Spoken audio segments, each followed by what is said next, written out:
Hello and welcome back, and this time we're reviewing, right back to back, Star Wars The Force Unleashed 2 on the Wii. I like this game a lot more than the previous game. I know The Force Unleashed was already on the Wii, but I don't have that one. At least I don't. I think my brother does. I haven't played that. But I like this game more. I do agree with Mini Kajib. Please make videos, you limey bastard.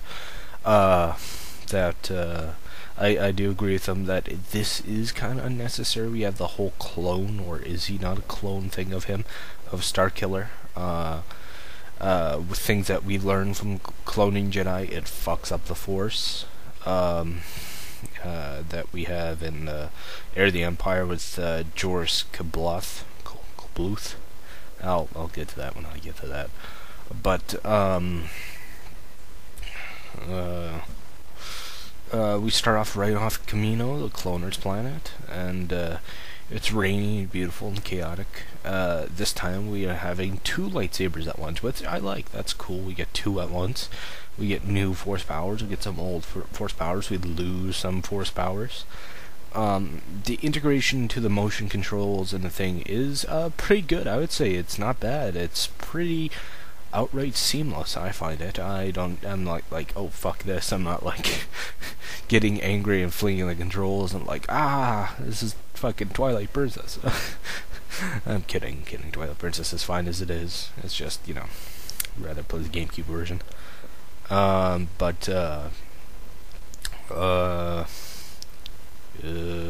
It's good.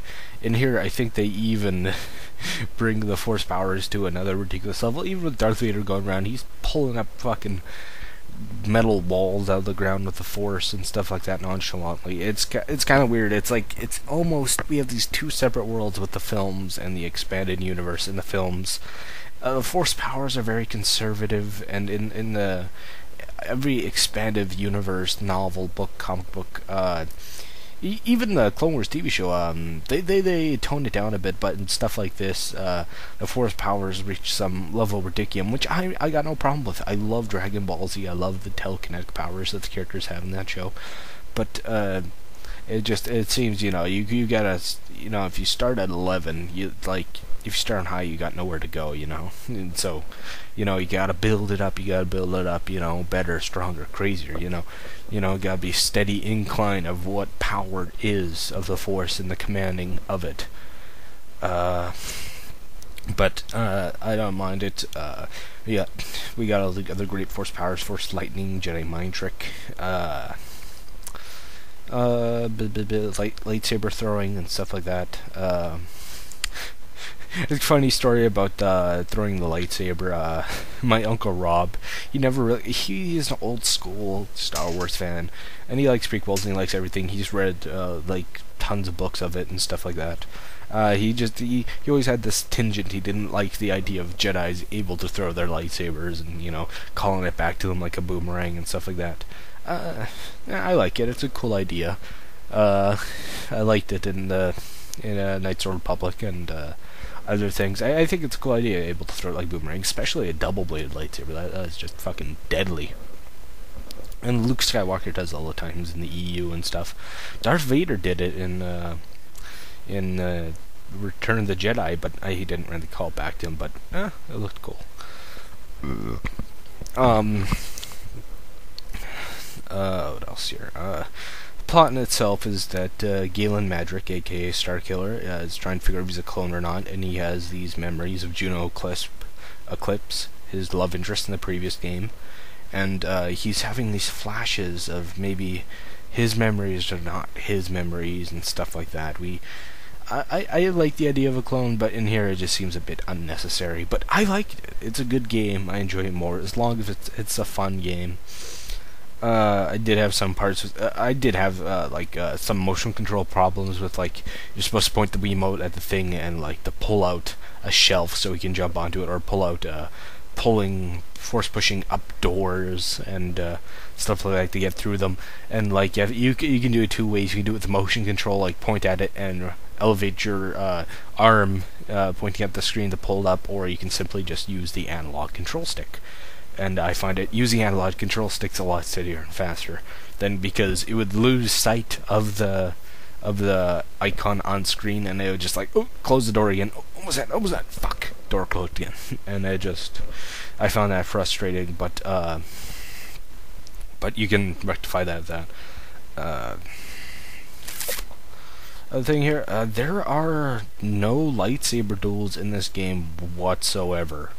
That was a big no-no for me. Like, I mean, the end, when you fight Darth Vader, that's the only one. Like, you're fighting droids and shit like that. My big problem with that is that, why does the Empire have droids? Like, they have these riot gear giant robots that spray flamethrowers and carbon freezing, like an ice thrower, you know, like a thing like that. It's like, I thought the Empire took out the droids and destroyed the droid factories because they didn't trust droids.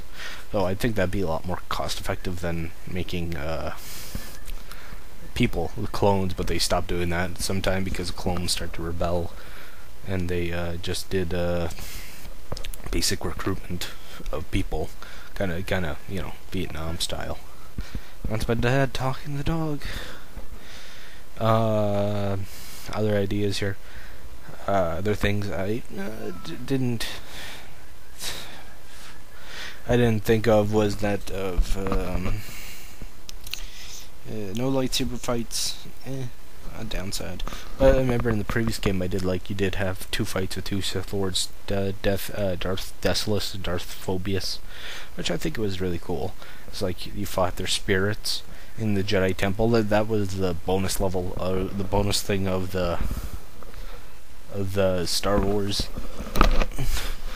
of the PS2 version of the Force Unleashed, was the Jedi Temple. It didn't have that in other games, and the Wii version had multiplayer.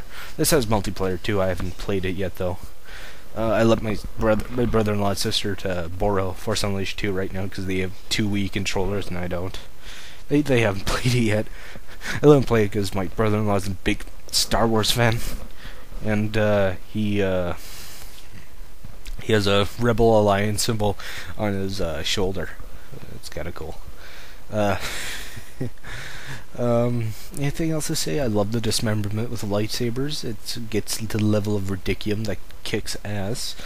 In this game they actually have Dark Rage, which is like, you know, you get enraged into the dark side in the Force. In previous games, like the Jedi Knight games, it would increase your attack power like tenfold, and you have this red aura around you. But the problem was, as you activated, this didn't drain your force meter, it drained your health meter. Like every second your health would tick down.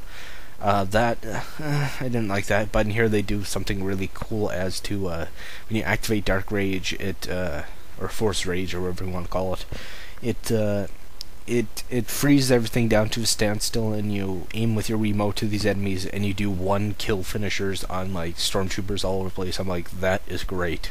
It's just like, it's basically the super move that it kills all these guys enable, and like with higher levels you can lock onto more guys, and it's just these kind of cool slow-mo dismemberment scenes and stuff like that. Anything to have? Boba Fett's in here. He makes a cameo, which is kind of cool. The only downside I can say of this, the ending is open-ended. Darth Vader is captured and they fly into hyperspace, and we're gonna figure out what's gonna happen, how they're gonna do this up, because this takes place about like a year or 2 years right before A New Hope. So, or maybe even 6 months, I'm not even too sure. But I wonder how they're gonna wrap this up with a 3rd game. There's definitely gonna be a 3rd game because these things sell like fucking hotcakes. See what's gonna happen, and may the Force be with you. Goodbye.